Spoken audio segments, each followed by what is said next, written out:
Во моментов најважно е да се подигне на невисоко ниво свеста кај граѓаните на Гостивар за можните последици од епидемијата.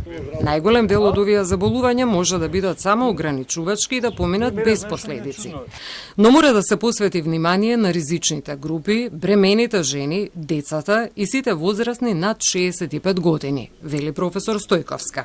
Сега претежно се пациенти со акутна симптоматологија, но доколку се присутни инфективни причинители со подолг период на инкубација, во тој случај периодот на нивното следење бара поинаков пристап. Ако се докаже одреден инфективен причинител, зависно од инкубацијата, зависно од клиничката слика, зависно од инфективната доза која е внесена во организмот, тогаш навистина треба да се остави на професионалците.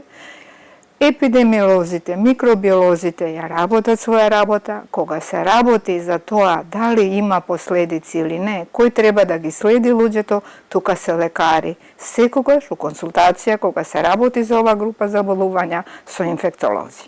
Граѓаните треба да бидат предпазливи во подолг временски период, затоа што не знаеме што се има во тоа фекално загадување. Тука може да се присутни разни бактерии, разни вируси, паразити.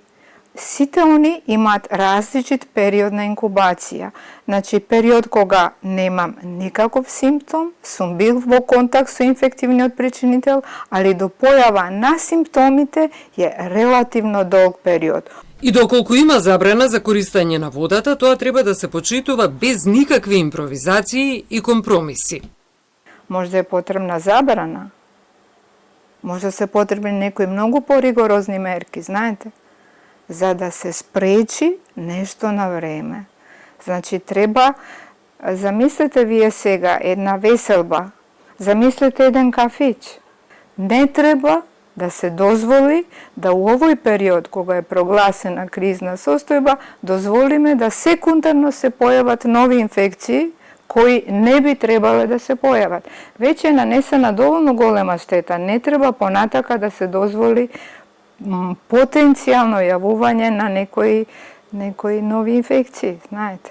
За професор Стојковска многу е важно матичните лекари да ја следат состојбата на своите пациенти и да имаат комуникација со инфектолозите за да реагираат превентивно.